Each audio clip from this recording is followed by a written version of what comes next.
Why don't you eat? I'm not hungry. Why don't you eat?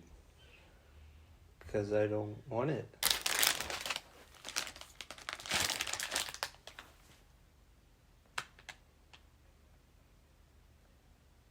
Let's just talk about the movie, god damn it.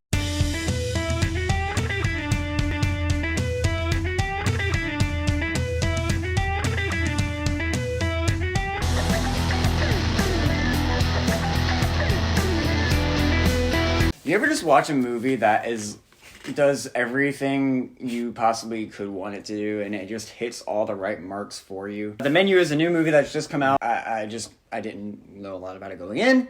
I didn't look into it. I just wanted to go in kind of blind on this one and just watch The Menu because I saw like little bits and pieces. Basically, we just kind of like the movie just kind of starts into it where we're just kind of introduced to your characters. We're getting on a boat and we're going there.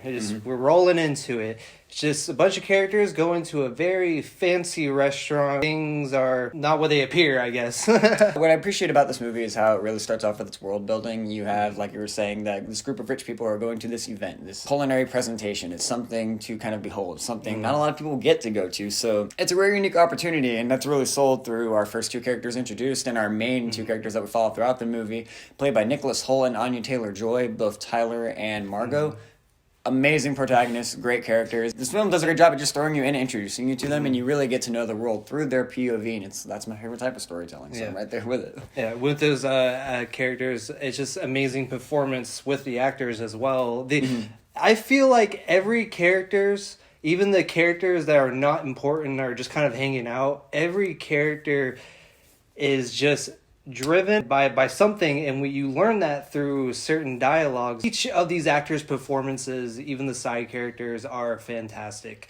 The attention to detail in this movie is fantastic with our characters' conversations. We could be focused on two characters talking about something, but if you hear in the background, you can learn so much about the characters. I loved the attention to detail to that. So many little subtle things that really introduce you. And I love when you're hearing in the background, like there are certain moments, like little seeds that are planted from background conversations, different characters in a shot. You hear a conversation from two other characters off the camera, but that's a seed that's planted for a later plot development. And I like that because the movie keeps you on your toes that way. And it requires you to pay attention to every beat. And with that comes a movie that needs really good pacing, and The Menu has just about the best pacing I may have seen all year. This film moves. The first act isn't as tension-filled as the rest of the movie because it's all setup, but it's all really fascinating setup, and it's all really clever setup. It's a setup that's really engaging you with its characters and engaging you with its world. Every actor is performing on a level where you're like, I kind of don't like some of these people. Not in terms of performance, but in terms of how the characters are written. These are characters that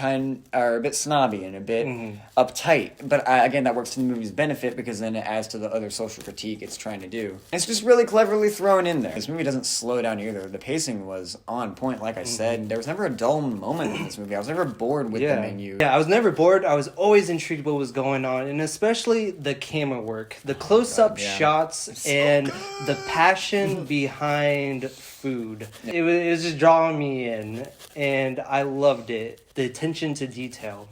It's just great. Yeah, you don't feel like they found shots on location. You feel like this movie. I don't know if this.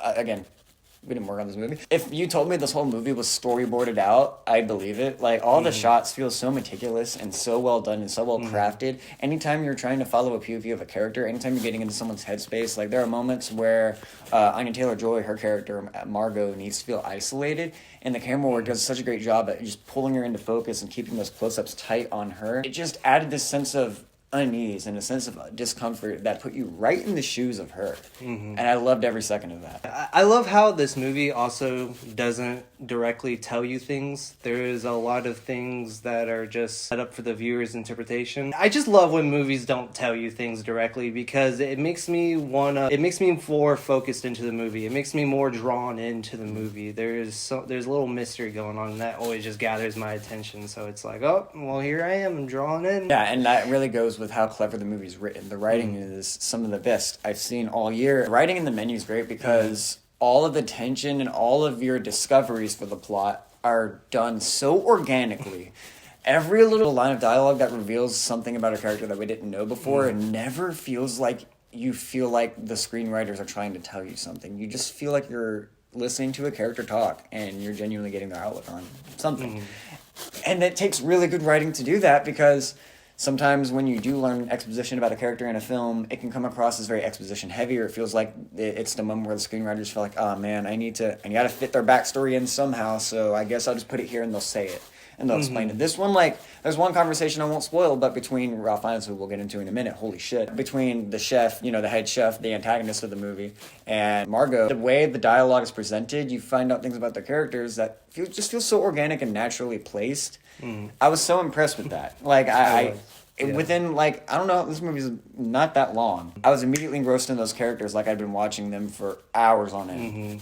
Yes. I was only halfway through the movie. The chef's monologues. Every single monologue we had with this character. The chef is incredible. He blew one of the best performances, if not the best villain performance or thriller villain performance, or whatever you want to call him, best that I've seen this year. This guy was on another level. Ralph Fiennes is always great. Lord Voldemort himself. Shouldn't say the name. But he brings such a presence where there's moments where he's calming. He grabs their attention. They do a really cool thing in this movie to like kind of keep the audience on their toes with the clapping effect. Anytime that happened, I jumped like Anya Taylor-Joy's character did. I thought that was so well handled, and it never came across as annoying unless you were feeling annoyed in the POV of the characters, which I really dug. The chef kills it. Chef Julian, he is so frightening, so investing, so alluring. He pulls you in with his attitude. He's so calming to where there are moments where you just see little hints of not humanity, but I guess I want to say humanity. Yeah, little hints of humanity, little hints of moments where he does relate to other people, but also there's just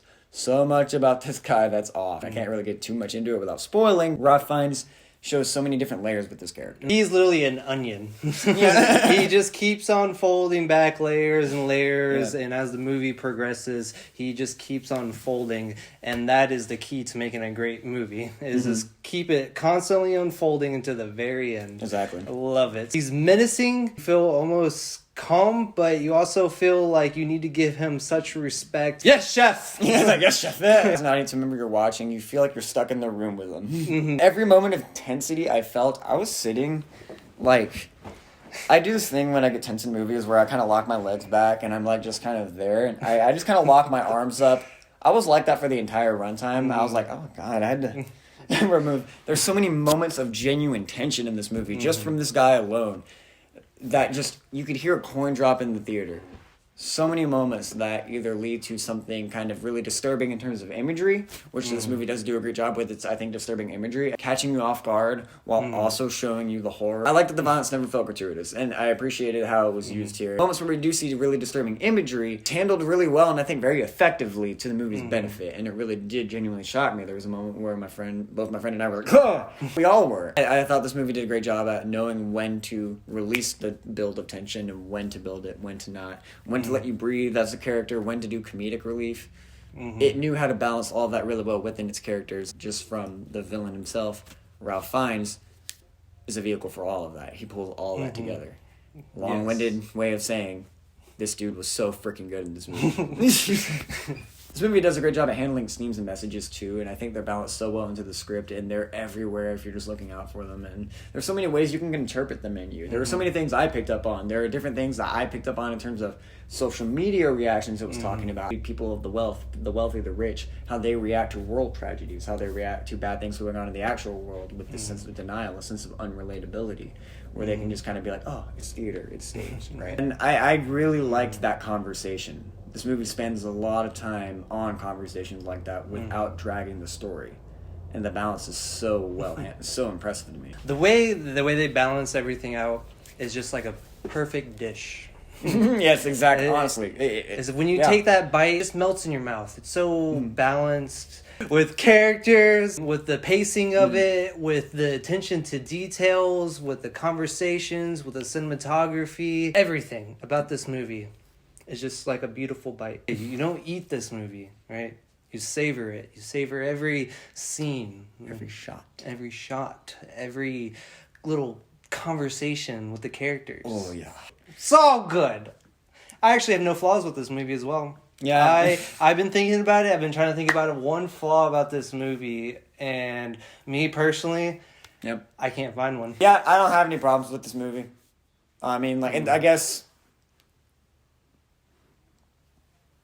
Look, the point of this channel really is to talk about movies in an honest way. Listen, the point of this channel is to be honest when we have flaws and be real with you when we genuinely just love a movie. Mm-hmm. I think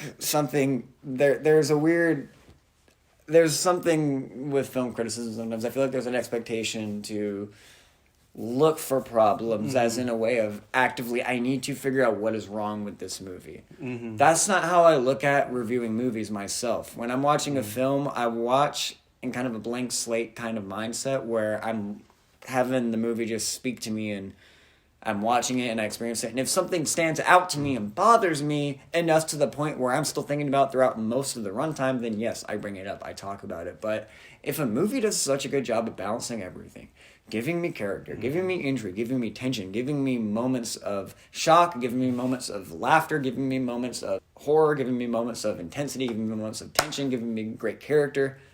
If it balances all that well with a runtime that's tight, neat, and efficient, I can't get mad. Like, I can't just find flaws if I don't have any to make up for you. So, with that being said, I just genuinely love The Menu. Mm-hmm. I think it's really great, and I think anyone who hasn't seen it should go see it. This is one of the most unique films I've seen all year, and this is one of the most unique films I've seen in years. It's already cracking my top 3 of the year. I'm going to spoil that right now. This is up there. I freaking love this movie. Go watch The Menu. It's a freaking amazing dish. The Menu can't work without you either. No, I can't, please. At least it's not a Marvel movie, so it can't be called shills, right? Yeah. Wakanda Forever was great, though. I'll say that. That was really good. Go watch The Menu. Yeah. Like, subscribe. Thank you so much for watching. We really appreciate you guys. Check out our other stuff because it's, we love that those who check us out, we appreciate it. And thank you. Appreciate Let's it so talk about much. more movies. Check us out, Scatterbrained Reviews. Thank you for checking out our Scatterbrained review of The Menu. Go watch it. Yeah. Bye, guys. Thank you.